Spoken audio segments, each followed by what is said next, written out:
मुसलमान यहाँ 40 करोड़ की तादाद में रहता है। मुसलमानों के बीच जाकर अल्लाहु अकबर कहना, जिस महिला का सिर्फ और सिर्फ इन तमाम चीज़ों पर ही मुसलमानों का विकास आधारित हो, तो वहाँ कैसे मुसलमान को बराबर का दर्जा दे सकती है। लेकिन भारत का मुसलमान पैसा इकट्ठा करके ईरान को दे रहा है। तो आज कांग्रेस की वजह से क्या मुसलमानों की आर्थिक और सामाजिक स्थिति इतनी खराब है? इस्लाम और मुसलमान के अंदर, मतलब मुसलमानों को तो छोड़िए, कई जगहों पर कांग्रेस ने सीधे सीधे इस्लाम के अंदर हस्तक्षेप कर दिया। क्या दिल्ली की जामा मस्जिद या एक शाही इमाम बुखारी की जागीर है? क्या होता है हलाला? होता है तो ये क्यों होता है, कैसे होता है? हलाला एक बहुत अच्छा लफ्ज़ है। यह सरकार मुसलमानों को पाकिस्तान से जोड़कर देखना चाहती। अभी भी आप कायम है कि उनको टोपी नहीं लगाना बिल्कुल चाहिए? बिल्कुल, मैं दावे के साथ कह सकता हूं कि योगी जी जितने अच्छे मुख्यमंत्री हैं उतने अच्छे संत भी हैं। मैं इसलिए भी उनको पसंद करता हूं कि उन्होंने कभी टोपी नहीं लगाई।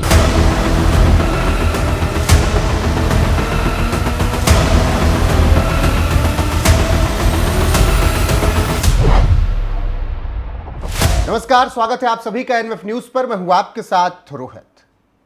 आज बात होगी पश्चिम बंगाल चुनाव को लेकर, फिल्म धुरंधर को लेकर भी आज चर्चा करेंगे। इसके अलावा तमाम और मुद्दे हैं इस वक्त देश में, उन पर भी चर्चा होगी। और ऐसे में मेरे साथ इस वक्त जमियत हिमायतुल इस्लाम के नेशनल प्रेसिडेंट कारी अबरार जमाल जी मौजूद हैं। बहुत बहुत स्वागत है सर आपका एनएफ न्यूज पर। सबसे पहले शुरुआत मैं करना चाहूँगा पश्चिम बंगाल चुनाव से ही लेकर, जिस तरीके का माहौल बना है वहाँ पर एक अलग संगठन बना जो कि हुमायूं कबीर और ओवैसी साथ है। आपको क्या लगता है, अब की मुसलमानों का वोट पश्चिम बंगाल में बढ़ता हुआ नजर आ रहा है? ममता बनर्जी के लिए परेशानी है? देखिए, मुझे नहीं लगता है कि मुसलमान इस बार फिर से ममता बनर्जी पर अपना भरोसा कायम रखे, क्योंकि ममता बनर्जी खुद मुसलमानों का भरोसा खो चुकी है। जाहिर सी बात है, इस कदर तुष्टीकरण के सहारे ममता बनर्जी ने पूरी सियासत और पूरा किरदार जिस महिला का तुष्टीकरण पर और महज इफ्तार, महज खुजूर, महज ला इलाहा इल्लल्लाह बोलना, महज मुसलमानों के बीच जाकर अल्लाहु अकबर कहना, जिस महिला का सिर्फ और सिर्फ इन तमाम चीज़ों पर ही मुसलमानों का विकास आधारित हो, तो वहाँ कैसे मुसलमान को बराबर का दर्जा दे सकती है, बराबर की हिस्सेदारी दे सकती है। सिर्फ अल्लाहु अकबर कहना, सिर्फ मुसलमानों की इफ्तार पार्टी में शामिल होना, सिर्फ ला इलाहा इल्लल्लाह कह देना मुसलमानों के बीच जाकर, ये मुसलमानों की हिस्सेदारी नहीं है। मुसलमानों की हिस्सेदारी अगर ममता बनर्जी चाहती तो बंगाल का मुसलमान आज भारत का नंबर 1 मुसलमान होता, लेकिन ऐसा नहीं है। आज भी सबसे ज़्यादा गरीब मुसलमान बंगाल में पाया जाता है, सबसे ज़्यादा पिछड़ा मुसलमान बंगाल में पाया जाता है। ऐसा क्यों? ऐसा इसलिए कि मुसलमानों को सिर्फ तुष्टीकरण तक महदूद रखा गया है, सिर्फ वोट के इस्तेमाल तक महदूद रखा गया है। तो यहाँ पर मेरा सवाल ये कि मुसलमानों की आर्थिक और सामाजिक स्थिति ऐसी क्यों हो गई? वो पश्चिम बंगाल की बात हो या फिर देश के और हिस्सों की? देखिए, इसमें मुसलमानों के बड़े रहबर, बड़े कायदीन का एक अहम किरदार रहा है। मैं समझता हूँ कि जो लोग इस बात का ढंढोरा पीटते हैं कि भारत का मुसलमान कमज़ोर है या भारत का मुसलमान मज़लूम है, भारत का मुसलमान मज़लूम नहीं है, भारत का मुसलमान कमज़ोर नहीं है। भारत के मुसलमानों को हमारे कुछ रहबरों ने, हमारे कुछ कायदीन ने मज़लूम बनाया है, गरीब बनाया है, वरना वो मुसलमान, वो भारत का मुसलमान जिसके पास देश की सबसे बड़ी तीसरी संपत्ति मौजूद हो, जिसको आप और हम वक्फ बोर्ड के नाम से याद करते हैं, वो मुसलमान, जो मुसलमान यहाँ 40 करोड़ की तादाद में रहता है, और अगर 1 करोड़ मुसलमान जो ज़कात देने वाले मुसलमान हैं, अगर उनका 1 साल की ज़कात भी यहाँ के गरीब मुसलमानों पर खर्च कर दे तो मैं दावे के साथ कह सकता हूँ कि भारत का कोई मुसलमान गरीब नहीं रहेगा। तो मुसलमान भारत की चाय की दुकानों पर कोई मुस्लिम बच्चा बर्तन साफ करता नज़र नहीं आएगा तालीम के औकात में। मुझे लगता है कि भारत के हमारे रहबर, हमारे कायदीन महज कुछ पार्टियों के चक्कर में आकर और अपने मफाद को आगे रखते हुए तुष्टीकरण का शिकार हुए हैं, चाहे वो कोई भी पार्टी रही हो। और मैं तो मुबारकबाद पेश करना चाहूँगा कि वर्तमान की जो सरकार है, इस सरकार ने मुसलमानों को खुददारी सिखाई है, इस सरकार ने मुसलमानों को जीना सिखाया है, इस सरकार ने मुसलमानों को बताया है कि जब आप हज पर जाएंगे तो आपको सरकार की सब्सिडी से हज पर नहीं जाना है, आपको अपनी हलाल की कमाई के पैसे से हज पर जाना है ताकि आपके हज के अंदर खुशू और खुजू शामिल हो जाए। पहले की सरकारों ने सरकार के फंड से लोगों को हज कराए। तो मुझे लगता है चूँकि जाहिर सी बात है, हज को हम एक टूर की नज़र से नहीं देख सकते। हज एक इबादत है और इबादत में जब तक खुशू और खुजू शामिल ना हो तब तक मज़ा नहीं आता है। आपने कहा कि अगर थोड़ा सा भी पैसा मुसलमानों का सही जगह लग जाए तो कोई भी मुसलमान गरीब नहीं होगा, चाय की टपरी पर कोई बच्चा बर्तन नहीं धुलेगा। बिल्कुल, चूँकि मैं बता देता हूँ आपको, 40 करोड़ मुसलमान भारत में रहते हैं। 40 करोड़ में 1 करोड़ मुसलमान तो ऐसे होंगे जो ज़कात देते होंगे। और जाहिर सी बात है, एक ज़कात निकालने वाला मुसलमान कम से कम 1 लाख रुपए की ज़कात निकालता है। और अगर 1 करोड़ मुसलमानों की ज़कात 1 लाख रुपए से अगर आप कैलकुलेट करेंगे तो आपके उसमें नहीं आएंगे। मतलब यही पैसा अगर यहाँ के गरीब मुसलमानों पर खर्च हो जाए महज 1 साल के लिए, मैं दावे के साथ कह सकता हूँ कोई मुसलमान गरीब नहीं रहेगा। नहीं, पैसा खर्च हो रहा है। आपने अभी देखा ईरान इजराइल अमेरिका युद्ध के बीच इस देश में प्रदर्शन हुआ, अलग अलग जगहों पर पैसा इकट्ठा किया गया और फिर वो ईरान पैसा भेजा गया। मतलब आप आर्थिक और सामाजिक हालत पर भारत के मुसलमानों की बात कर रहे हैं, लेकिन भारत का मुसलमान पैसा इकट्ठा करके ईरान को दे रहा है और वो भी पैसा आतंकियों के हाथ चला गया, हिजबुल्लाह और क्या कहते हैं वो जो और वहाँ पर संगठन है उनके हाथ। देखिए, मैं समझता हूँ कि हमारे लिए दुनिया के तमाम देश बाद में हैं, सबसे पहले हमारा देश है।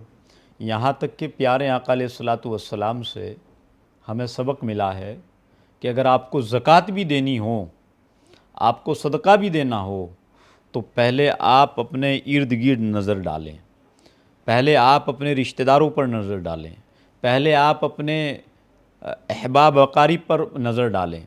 अगर वो गरीब हैं, वो इसके हक़दार हैं, तो सबसे पहले आप अपनी ज़कात, अपना सदका उनको दें।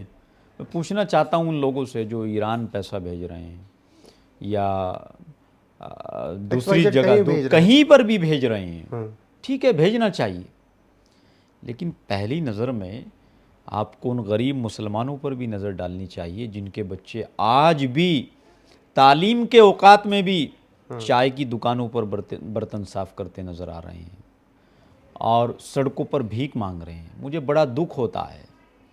मैं अभी रमज़ान के एक दिन रात के वक़्त कहीं से आ रहा था, बहुत छोटा सा बच्चा, तो हम रुड़की रुके रास्ते में चाय पीने के लिए, वहाँ एक छोटा सा बच्चा चाय लेकर आया है और मैंने उस बच्चे से कहा, मैंने कहा क्यों आप रात को 2 बजे चाय की दुकान पर यहाँ चाय की का हेल्पर बनकर काम कर रहे हो, आखिर क्या ऐसी मजबूरी है? उसने कहा मैं पढ़ना चाहता था लेकिन मेरे वालिद नहीं हैं, वालिदा मेरी ज़ईफ़ हैं, वो चारपाई पर हैं, बीमारी की हालत में हैं, भाई कोई नहीं है। मैंने कहा वहाँ आपके आसपास में कोई मुसलमान रहते हैं? उन्होंने कहा पूरी बस्ती मुसलमानों की है। तो कहाँ गए वो चौधरी लोग, कहाँ गए वो रहबर, वो कायद जो उस बच्चे का एडमिशन किसी अच्छे स्कूल में नहीं करा सके? लानत है ऐसे लोगों पर। तो ऐसे ही लोगों से जब सवाल किया जाता है तो वो कहते हैं कि देखो, हमसे प्रूफ मांगने लगे हो कि हम देशभक्त हैं कि नहीं। अब इसमें सवाल यहाँ पर ये उठता है कि ईरान के लिए आपने पैसा इकट्ठा किया, फ़लस्तीन के लिए आपका प्यार दिखा, अच्छी बात है, लेकिन आपने कहा पहला देश फिर उसके बाद। लेकिन इसी देश में पुलवामा हुआ, इसी देश में पहलगाम हुआ, तब इस तरीके से सड़कों पर लोग पाकिस्तान के खिलाफ नहीं निकले। लोग ये भी सवाल कर रहे हैं कि अगर ईरान के लिए इतना प्यार था तो भारत के लिए जब हमले हुए तब भी सड़कों पर निकल के पैसा इकट्ठा कर लेते कुछ। देखिए, मैं समझता हूँ कि हम लोगों को दोगलेपन से बाहर आना पड़ेगा।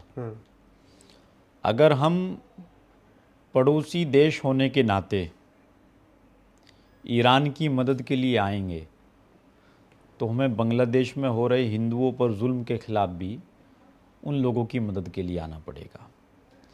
पाकिस्तान में हो रहे जुल्म के खिलाफ भी मदद के लिए आगे आना पड़ेगा। मतलब हम लोग दोनों आँखों से देखें, एक आँख बंद करके दूसरी आँख से देखेंगे तो हमें वही दिखाई देगा जो हम देखना चाहते हैं। लेकिन अगर हम लोग वही देखना चाहते हैं जो रियल है, जो रियलिटी है, जो हकीकत है, तो फिर हमें दोनों निगाहों से देखना पड़ेगा, दोनों आँखों को जिंदा रखना पड़ेगा। तो आज कांग्रेस की वजह से क्या मुसलमानों की आर्थिक और सामाजिक स्थिति इतनी खराब है? मैं समझता हूँ कि कांग्रेस ने हमेशा से इस्लाम और मुसलमान के अंदर, मतलब मुसलमानों को तो छोड़िए, कई जगहों पर कांग्रेस ने सीधे सीधे इस्लाम के अंदर हस्तक्षेप कर दिया। कहाँ, कैसे? जैसा कि मैंने बताया ना आपको, भी हज की सब्सिडी का उदाहरण दिया है। हज पर हम लोग जाते हैं तो हज का मतलब ये है कि हम हज पर तब जाएं जब हम कर्ज से मुक्त हों, किसी का हमारे पास कोई बकाया ना हो, सारी चीज़ों की अदायगी करने के बाद हम हज पर जाते हैं। उस पैसे से जाते हैं जिसको हमने हलाल तरीके से कमाया हो, मेहनत की कमाई से, अपनी जहनियत लगाकर, अपना दिमाग लगाकर कमाया हो। और ये लोग कह रहे हैं हम पैसा दे रहे हैं आपको, जाइए हज पर होकर आइए, कर्ज पे ही भी। हाँ। तो मतलब आप मुसलमानों को खुददार नहीं बनाना चाहते, मुसलमानों को कमज़ोर देखना चाहते हो, मुसलमानों की खुददारी के दुश्मन हैं आप लोग। और कांग्रेस के ज़माने से कांग्रेस ने हमेशा मुसलमानों के अंदर परिवारवाद को बढ़ावा दिया है। मैं समझता हूँ कि आज भारत के अंदर मुसलमानों की आर्थिक स्थिति जो कमज़ोर है, ज़ईफ़ है, और आज जो मुसलमानों के ये हालात हैं, तो उसकी एक सबसे बड़ी वजह परिवारवाद भी है। आप देखिए, भारत के अंदर दो बड़े संगठन हैं। एक संगठन का नाम आरएसएस है और दूसरे संगठन का नाम जमीयत उलमा हिंद है। एक संगठन मुसलमानों का है और एक संगठन सनातनियों का है। आरएसएस को 100 साल हो गए और जमीयत उलमा हिंद को 106 साल हो गए। आरएसएस के 100 साल के सफ़र में 7 सरसंचालक हुए, 7 अध्यक्ष हुए, लेकिन हैरत की बात, 7 अध्यक्षों में कोई एक दूसरे का बाप बेटा नहीं था, चाचा भतीजा नहीं था, मामा फूफी का बेटा नहीं था। मतलब जो काबिल उनको नज़र आया, उसको, जो उनकी विचारधारा को आगे बढ़ाने वाला मुतहर्रिक नज़र आया, तो उसको उन्होंने अध्यक्ष बना दिया। डॉक्टर हेडगेवार जी से लेकर मोहन भागवत जी तक की बात कर रहा हूँ। लेकिन 106 साल के जमीयत उलमा हिंद के सफ़र में सिर्फ 3 अध्यक्ष हुए। कौन? पहले दादाजी, फिर वालिदे मोहतरम और अब पोते जी। और जब भतीजे बराबर में आए और उनको जमीयत उलमा हिंद में जगह नहीं मिली, तो उन्होंने दूसरी जमीयत उलमा हिंद लॉन्च कर दी। आप देखिए तबलीगी जमात का हाल।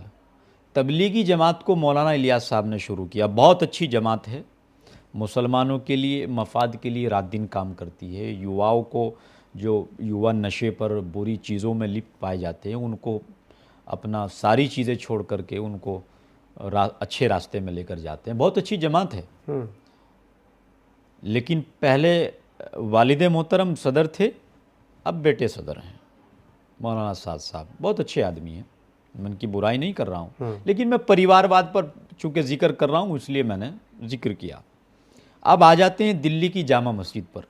दिल्ली की जामा मस्जिद के शाही इमाम बुखारी,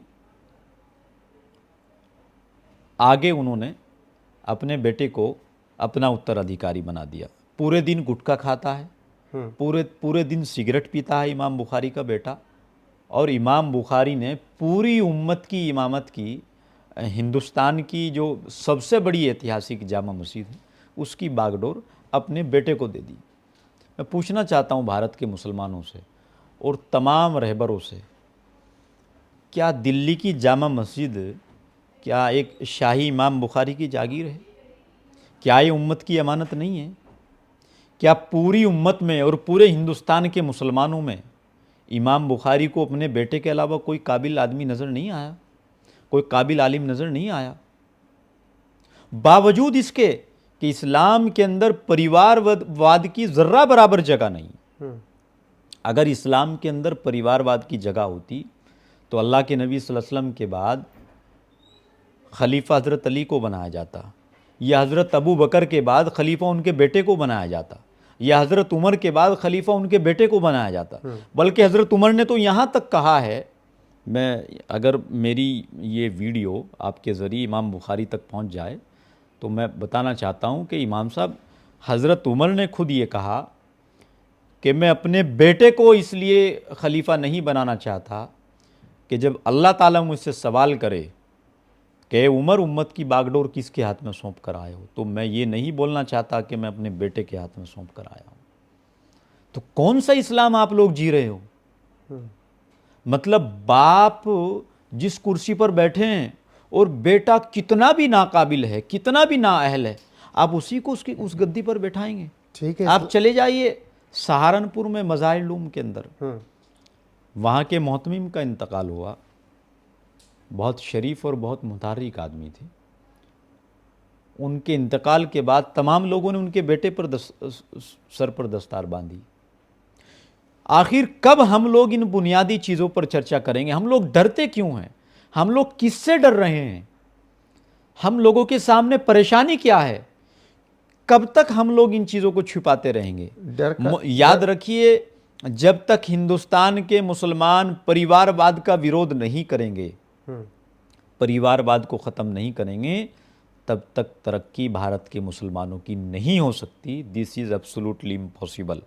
आप चले जाइए अजमेर के अंदर, आप चले जाइए बरेली के अंदर, ख़ा कहीं भी आप चले जाइए, हर जगह का यही हाल है। मतलब बाप की कुर्सी पर बेटा ही बैठेगा। आपने कहा किस बात का डर है कि आप लोग नहीं बात करते हैं। आप कुछ लोग हैं जो कुरीतियां हैं या जो गलतियां हैं उसको सुधारने की बात करते हैं, और आप लोग जब बात करते हैं तो आप लोगों के खिलाफ आपके ही समुदाय के कुछ लोग खड़े हो जाते हैं, गला काटने के चक्कर में पड़ जाते हैं या मारने के चक्कर में पड़ जाते हैं। तो फिर कौन बात करेगा आपके समाज का निकल कर? देखिए, हम लोगों को सच बोलना पड़ेगा, और आज के वक्त में सच बोलना आसान बात नहीं है। सच बोलने का मतलब हाथ में आग का शोला लेना, तो किसी को तो लेना पड़ेगा ना। हम कहते हैं कि हमारे सच बोलने से कुछ लोगों के समझ में भी अगर बात आ गई तो हमारा बोलना कामयाब हो गया, या फिर यूं कह लीजिए, कम से कम जब तारीख लिखी जाएगी तो हमारा नाम सच बोलने वालों में आएगा, बाकी इन लोगों का नाम तमाशा देखने वालों में आएगा। जब तक भारत का मुसलमान अपने अंदर की तमाम बुराइयों के खिलाफ लड़ाई नहीं लड़ेगा, तब तक मुसलमानों की तरक्की नहीं हो सकती। अब कोई अबाबिल का लश्कर नहीं आने वाला, अब कोई पैगंबर नहीं आने वाला। अल्लाह के नबी सल्लल्लाहु अलैहि वसल्लम आखिरी पैगंबर थे, आकर चले गए, पूरी दुनिया को इंसानियत का पैगाम देकर चले गए। अब मुसलमानों को ही अपनी बुराइयों के खिलाफ, अपनी गलतियों के खिलाफ आगे आकर लड़ाई लड़नी इसी में एक बुराई जो है, कुरीतियाँ हैं, मैं उस पर आपसे सच ही जानना चाहूँगा। हलाला का बहुत जिक्र होता है कारी साहब, क्या होता है हलाला? होता है तो ये क्यों होता है, कैसे होता है, इसके बारे में थोड़ा समझाइएगा।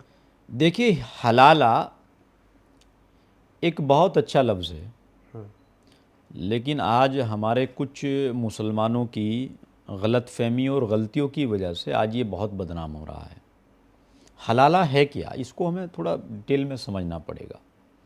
हलाला का मतलब ये है, अगर किसी आदमी ने अपनी बीवी को तलाक दे दी तो वो बीवी आज़ाद हो गई इद्दत करने के बाद।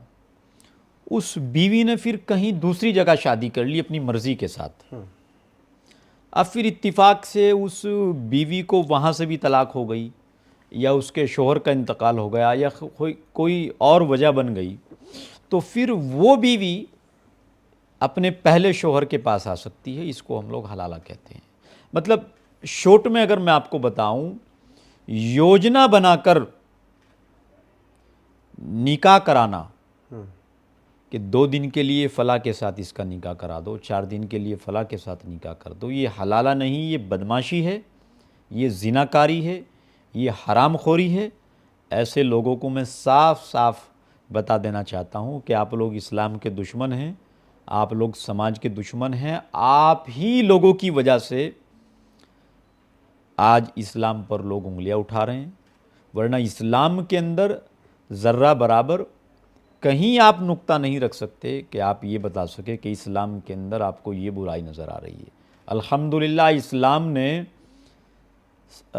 पाँव के नाखून से लेकर सर के बालों तक तमाम चीज़ों के बारे में और पूरी दुनिया के बारे में बहुत विस्तार पूर्वक उम्मत को न सिर्फ दीन बताया है बल्कि समझाया है। हलाला पे जब मैं बात कर रहा हूँ आप ये देख लीजिए, जो हलाला आम तौर पर समाज में हो रहा है, कुछ लोग कर रहे हैं। जिस आदमी ने इस नियत के साथ निकाह किया, निकाह करने के लिए ज़रूरी है कि आपकी नियत साफ़ हो कि मुझे इस बीवी को हमेशा के लिए साथ रखना है और ये बीवी मेरी हमेशा के लिए बीवी है, और बीवी की भी ये नियत साफ़ हो कि ये मेरे शोहर हैं, मुझे इनके साथ में रहना है। जब किसी आदमी की पहले ही ये नियत है कि मुझे 1 दिन के लिए सिर्फ इससे निकाह करना है, कल को इसका निकाह फला शोहर से होना है, पहले वाले शोहर से, तो जब आपकी नियत पहले ही दुरुस्त नहीं तो आपका निकाह कैसे हुआ? मैं नियत पे ही कह रहा हूँ। और जब निकाह नहीं हुआ है तो आपने जिना किया। चूँकि नियत हमारे लिए फ़र्ज़ अव्वल है हर अमल को करने के लिए। इन्नमल अमालु बिन्नियात, अमल का पूरा ही दारो मदार नियत के ऊपर आधारित है, और आपने नियत को पहले ही बिगाड़ लिया है, तो आप कैसे मुसलमान हुए?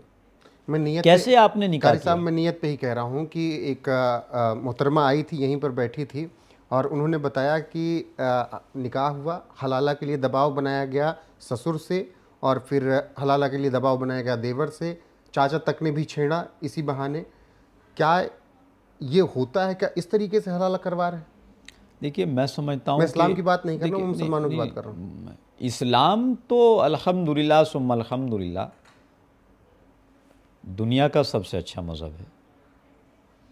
मुझे फ़ख्र है इस बात पर कि मैं एक मुसलमान हूँ, इस्लाम को मानने वाला हूँ।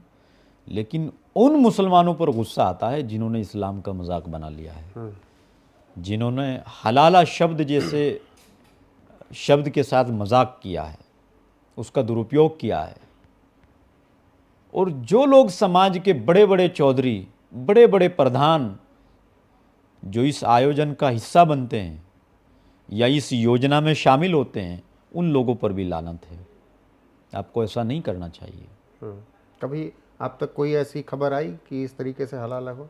देखिए, समाज में, हर समाज में बुराइयां होती हैं, ठीक बात है, एक्सेप्ट करना होता है ना, होती है, एक्सेप्ट भी करना चाहिए और हम लोग करते भी हैं।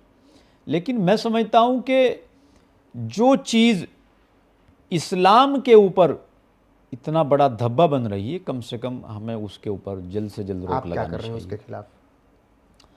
हम लोग धीरे धीरे इस पर जागरूकता अभियान चला रहे हैं, समाज को बता रहे हैं कि हलाला कराया नहीं, हलाला हो जाता है। योजना बनाकर हलाला कराना ये हलाला नहीं, ये ज़िना है, ये बदमाशी है, ये अय्याशी है, ये हरामखोरी है। इससे समाज को बचाना चाहिए। हर बहन बेटी की इज़्ज़त सर्वोपरि होना चाहिए। इस तरीके से महिला को जलील करना, बहन बेटी को जलील करना, ये न इस्लाम का हिस्सा है, न समाज का हिस्सा है, न संविधान का हिस्सा। अब आते हैं, एक फिल्म आई है इस वक्त धुरंधर कारी साहब, और फिल्म को लेकर काफ़ी बवाल मचा। इस देश का एक तबका है जो कह रहा है कि देखो भाई, उसमें रॉ एजेंट को इतना दिखा दिया, पाकिस्तान में वो जाके सबको मार रहा है। अतीक अहमद का ISI का कनेक्शन दिखा दिया, ये तो गलत है। और तमाम ऐसे पत्रकार हैं, वो भी परेशान हैं कि इस तरीके से पाकिस्तान को नीचा क्यों दिखा दिया, या मुसलमानों के दुश्मन ये सरकार बताने की कोशिश की गई है कि मुसलमानों पर को टारगेट कर रही है सरकार फिल्म के जरिए? अगर सरकार मुसलमानों को टारगेट करने वाली होती, यह सरकार मुसलमानों को पाकिस्तान से जोड़कर देखना चाहती, तो ऑपरेशन सिंदूर का नेतृत्व करने वाली एक महिला कर्नल सोफिया कुरैशी को क्यों चुना जाता? ये किसने चुना है? मैंने, या आपने चुना है, या उन पत्रकारों ने चुना है, या उन मुसलमानों ने चुना है जो कह रहे हैं कि मुसलमानों को नीचा दिखाया जा रहा है? हमें फ़ख्र होता है इस बात पर कि ऑपरेशन सिंदूर को लीड करने वाली एक महिला कर्नल सोफिया कुरैशी हमारी बहन, जिसने ये दिखाया है पाकिस्तान को कि आपसे निपटने के लिए हमारी बहनें काफ़ी हैं, हमारी समाज की बच्चियाँ काफ़ी हैं, हमारी बेटियाँ काफ़ी हैं। हमें तो फ़ख्र होता है जब हमारे देश का मुसलमान पाकिस्तान को उसी नज़र से देखता है जिस नज़र से देखना चाहिए। हमें फ़ख्र होता है अशफाकुल्लाह हमीद की हयात मुबारका को पढ़कर, डॉक्टर APJ अब्दुल कलाम को पढ़कर। तो इन लोगों से हमें सीख लेनी चाहिए। क्या इन लोग मुसलमान नहीं थे? मैं समझता हूँ जिस आदमी का खून या जिस आदमी का जज्बा या जिस आदमी के जज्बात, जिस आदमी का जोश अपने देश के लिए काम ना आए, फिर वो जोश नहीं, वो जज्बा नहीं, वो खून नहीं, वो धोखा है और गद्दारी है। मान लीजिए कि प्रोपोगेंडा ही है धुरंधर, तो प्रोपोगेंडा पाकिस्तान के खिलाफ है। एक तबका इस देश का ये कह रहा है कि प्रोपोगेंडा, चलो मान लिया प्रोपोगेंडा है, प्रोपोगेंडा पाकिस्तान के खिलाफ है, दर्द भारत में बैठे लोगों को क्यों हो रहा है? देखिए, ऐसा है, कोई भी फिल्म, जब कोई डायरेक्टर फिल्म को लिखता है तो वो उसको किसी न किसी कहानी से जोड़ता है। हम इस बात से कैसे गुरेज कर सकते हैं कि ऐसा नहीं हुआ है कि भारत के अंदर पाकिस्तानी जासूस पाए गए, और ऐसा भी है कि भारत की जासूसी करने वाले बहुत सारे हिंदू भी पाए गए। याद होगा फेक करेंसी कितनी होती थी, 500 की नोट ऐसे देखी जाती थी दुकानों में। बिल्कुल बिल्कुल। तो हमें दोनों चश्मों से इसको देखना चाहिए। तो ऐसा नहीं है कि भारत का मुसलमान सब आपको एक नज़र से देखेंगे। भारत का मुसलमान अपनी जान से ज़्यादा अपने देश से मोहब्बत करता है। कुछ लोग हैं, कुछ चुनिंदा लोग हैं जो आज भी जिन्ना की सोच को बढ़ावा देते हैं, वरना मुझे लगता है मेजॉरिटी इस देश की राष्ट्रवादी मुसलमान अपने देश के लिए मरते हैं, अपने देश के लिए जीते हैं। जिन लोगों को लगता था कि भारत में हिंदू और मुसलमान एक साथ नहीं रह सकते, वो 1947 में चले गए थे, भारत को छोड़कर पाकिस्तान चले गए थे। आज यहाँ वो मुसलमान रहते हैं जो मानते हैं कि देश हमें देता है सब कुछ, हम भी कुछ देना सीखें। राष्ट्र सर्वोपरि, देश सर्वोपरि। लेकिन कुछ तो है ना जो 47 में शायद नहीं जा पाए। अब कुछ हैं, उनके लिए हम लोग पूरे देश के मुसलमानों को गलत नहीं कह सकते हैं। हम लोग उन लोगों की तरफ देखें ना जो देश के लिए रात दिन मेहनत कर रहे हैं, देश के लिए रात दिन लड़ाई लड़ रहे हैं, देश के लिए आर्टिकल लिख रहे हैं, देश को किसी भी तरह से आगे बढ़ाने का ख्वाब देख रहे हैं। हम लोग देखें ना कर्नल सोफिया कुरैशी की तरफ, हम लोग देखें ना अशफाकुल्लाह हमीद की तरफ, या और ऐसे तमाम देशभक्तों की तरफ जिन्होंने हमेशा भारत को सर्वोपरि मानकर, अपने देश को सर्वोपरि मानकर पाकिस्तान के खिलाफ लड़ाई लड़ी। जैसे ही देखने का प्रयास होता है, अच्छा दिखना शुरू होता है, सोफिया कुरैशी दिखने लगती हैं और अच्छे लोग दिखने लगते हैं। वैसे कोई डॉक्टर उमर मोहम्मद दिल्ली में ब्लास्ट कर देता है, कोई कश्मीर में निकल कर अब्दुल्ला आ जाता है, वो फिर पानी फेर देता है सब पे। प्रभु श्री राम जी की ज़िंदगी से सीख लेना चाहेंगे या रावण की? मैं आपसे पूछ रहा हूँ। बिल्कुल, भगवान श्री राम। भगवान श्री राम जी की। अच्छा, इमाम हुसैन की ज़िंदगी से सीख लेना चाहेंगे कि यजीद की? इमाम हुसैन की। तो हर समाज में हर तरह के लोग होते हैं, हमें उनकी चर्चा नहीं करनी है। हमें जिस तरह इमाम हुसैन की चर्चा करनी चाहिए, भगवान श्री राम जी की चर्चा करनी चाहिए, ऐसे ही हमें अच्छे लोगों की चर्चा करनी चाहिए। कर्नल सोफिया कुरैशी की चर्चा करनी चाहिए, अशफाकुल्लाह हमीद की चर्चा करनी चाहिए, APJ अब्दुल कलाम की चर्चा करनी चाहिए, ब्रिगेडियर उस्मान साहब की चर्चा करनी चाहिए। तो हमें इस चर्चा का हिस्सा बनना चाहिए, ना कि उसका। हमेशा आदमी को अच्छा सोचना चाहिए। आखिरी सवाल, उत्तर प्रदेश से हैं आप, सहारनपुर से आते हैं, और ऐसे में अब चुनाव बहुत दूर नहीं है, माहौल बन चुका है, 2027 में आपको सहारनपुर से लेकर लखनऊ उत्तर प्रदेश के अलग अलग हिस्सों में क्या कुछ नज़र आ रहा है? यूपी का मुसलमान क्या कुछ सोच रहा है? यूपी का मुसलमान, ख़ास तौर से वेस्ट यूपी का मुसलमान अपनी सुरक्षा को लेकर, अपनी हिफाजत को लेकर बहुत परेशान रहता था। आज वेस्ट यूपी का मुसलमान सुरक्षित है। जो लोग ताजिर थे वो लोग पूरे दिन तिजारत करके जब घर वापस लौटते थे तो उनकी जेब काट ली जाती थी। और ये आलम था कि हर तीसरा नौजवान वेस्ट यूपी का 2500 का तमंचा लगा करके राहगीरी के लिए खड़ा हो जाता था, राजनी के लिए खड़ा हो जाता था। आज अल्हम्दुलिल्लाह सुम्मा अल्हम्दुलिल्लाह मैं मुबारकबाद देना चाहूँगा योगी आदित्यनाथ महाराज जी को कि उनकी रात दिन की मेहनत और काविशों की वजह से आज पूरे उत्तर प्रदेश का मुसलमान सुरक्षित है। ख़ास तौर से वेस्ट यूपी के ये हालात हैं कि आप किसी भी वक्त चले जाइए, रात में चले जाइए, दिन में चले जाइए। हमने देखा है आज रमज़ान का मुबारक महीना आता है, पूरी रात, और वैसे भी लोग तमाम सड़कें इस तरह चलती हैं जैसे दिन हो रहा हो, दिन निकल रहा हो। तो ये सुरक्षा की गारंटी, सुरक्षा की जिम्मेदारी, हिफाजत की जिम्मेदारी, इसमें मुख्यमंत्री योगी आदित्यनाथ जी का बहुत बड़ा किरदार रहा है लॉ एंड ऑर्डर को मेंटेन करने के लिए। और बहुत सारे फैसले, सख्त फैसले योगी जी ने ऐसे लिए हैं जिनको आसान नहीं था और तमाम लोगों के लिए आसान नहीं था। और जिन लोगों को फैसले लेने में अपने वोट का डर नज़र आता था, उन्हीं लोगों की वजह से उत्तर प्रदेश इतना पिछड़ा हुआ प्रदेश था। उत्तर प्रदेश की सड़कें, उत्तर प्रदेश का law and order, Uttar Pradesh की पुलिस, आज अल्हम्दुलिल्लाह सुम्मा अल्हम्दुलिल्लाह लोग बाहर से कारोबार करने के लिए उत्तर प्रदेश में आ रहे हैं। और उत्तराखंड हो या हरियाणा हो या जितनी सीमाएं उत्तर प्रदेश से लगती हैं, वहाँ के तमाम यार रिश्तेदार रिश्तेदारी कर रहे हैं। पहले उत्तर प्रदेश के आसपास के ज़िलों में जो दूसरे स्टेट लगते थे, वहाँ के जो रिश्तेदारी आपस में होती है वो नहीं आते थे। आपके यहाँ जाएंगे तो दिन में आना पड़ेगा, दिन में ही वापस जाना पड़ेगा। पता नहीं कहाँ चोर खड़ा हो, पता नहीं कहाँ बदमाश खड़ा हो, वो लूट कर ना ले जाए, वो जेब काट कर ना ले जाए। आज कम से कम ये गारंटी तो है ना। तो हम मुसलमानों को इसकी प्रशंसा करनी चाहिए, मुबारकबाद पेश करनी चाहिए योगी जी को। योगी जी ने उत्तर प्रदेश के हालात अच्छे किए।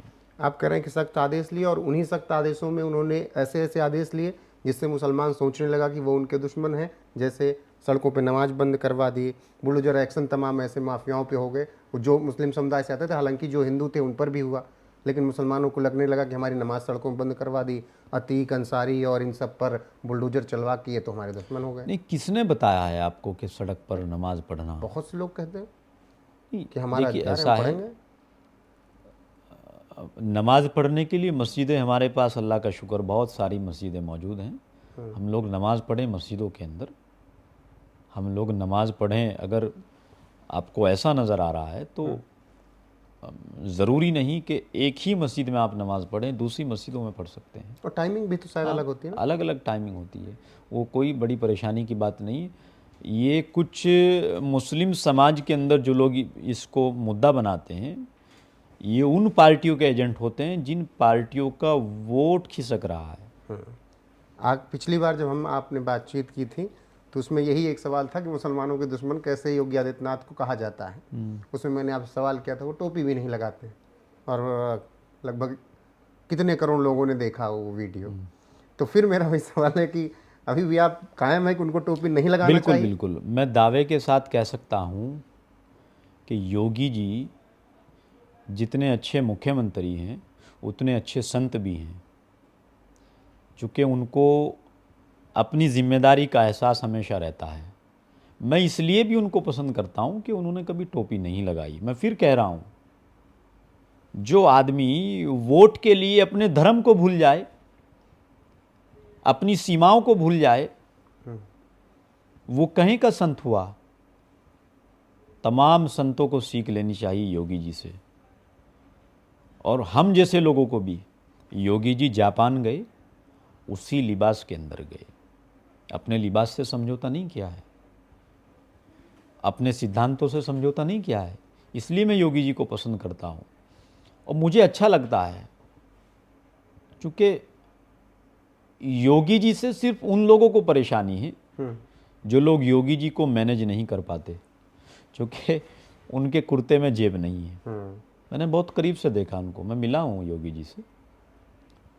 बहुत अच्छे अखलाक और बहुत किरदार, सख्त लहजा, लॉ एंड ऑर्डर के प्रति एकदम बहुत सख्ती के साथ निपटना, माफियाओं से, अपराधियों से सख्ती के साथ निपटने की जिम्मेदारी, ये मुख्यमंत्री योगी जी का किरदार रहा है। कौन लोग वोट के लिए टोपी पहन ले रहे हैं?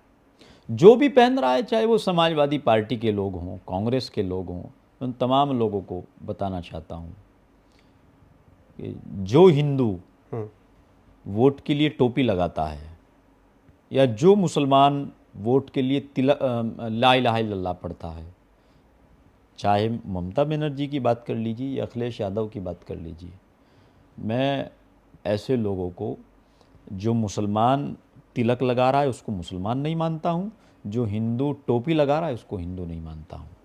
बहुत शुक्रिया कारी साहब आपका जुड़ने के लिए और अपनी बात रखने के लिए। फिलहाल इस बातचीत पर आपकी राय क्या है, कमेंट सेक्शन में जरूर बताइएगा। बने रहिएगा हमारे साथ लगातार, देश और दुनिया की हर एक अपडेट आपको यहाँ पर मिलती रहेगी हमेशा। अभी के लिए बस इतना ही, नमस्कार।